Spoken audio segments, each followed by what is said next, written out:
দিবস স্মরণ করিয়ে দেয় শ্রমিকের অধিকারের কথা, অধিকার আদায়ে তাদের আত্মত্যাগের কথা।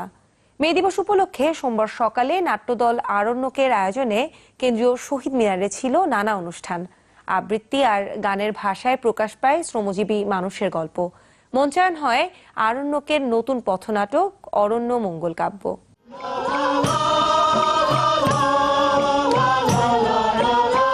পরম্পরাটা ৩৬ বছরের। শুরুটা হয়েছিল ১৯৮৩ সালে বাংলা একাডেমি প্রাঙ্গণে। এই ৩ যুগে আরণ্যকে এসেছে নানা পরিবর্তন। তবে নিয়ম মেনে প্রতি বছরই নাট্যদল আরণ্যক উদযাপন করে আসছে শ্রমজীবী মানুষের এই দিনকে, মে দিবসকে। সোমবার সকালে কেন্দ্রীয় শহীদ মিনার প্রাঙ্গণে দলীয় সঙ্গীতের মধ্য দিয়ে শুরু হয় অনুষ্ঠান। পরে প্রতিবাদী কবিতার পংক্তিমালা ধ্বনিত হয় নবীন প্রবীণ আবৃত্তি শিল্পীদের কণ্ঠে। যারা কান করেছিল পূর্ণ, কামানে কামান ঠোকাঠুকিতে নিজেরাই চূর্ণ বিচূর্ণ। প্রতি বছরের মতো এবারও আরণ্যক মঞ্চে এনেছে নতুন পথনাটক অরণ্য মঙ্গল কাব্য, যেখানে উঠে এসেছে প্রকৃতির অপার সৌন্দর্য, সুন্দরবনের কথা। আমাদের সুন্দরবন, তার পাশে রামপালে যে বিদ্যুৎ কেন্দ্র হচ্ছে, সেই বিদ্যুৎ কেন্দ্র আমাদের পরিবেশকে ধ্বংস করবে, সুন্দরবনকে ধ্বংস করবে। এই বিষয়গুলোকে নিয়ে আমাদের আজকের মে দিবসের আয়োজন।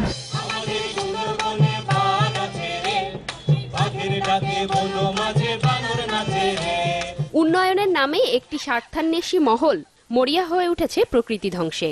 এতে শুধু প্রকৃতির উপরই নয়, দুর্ভোগ নেমে এসেছে পশুদের জীবনেও। নাটকের পরতে পরতে উঠে এসেছে সে গল্পই।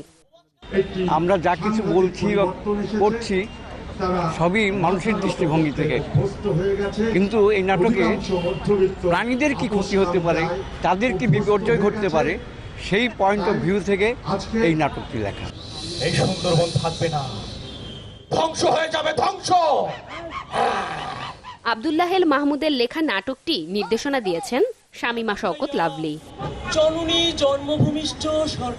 আয়োজনের অংশ হিসেবে সন্ধ্যায় রাজধানী শিল্পকলা একাডেমির এক্সপেরিমেন্টাল থিয়েটার হলে প্রদর্শিত হয় নাটক রারাং।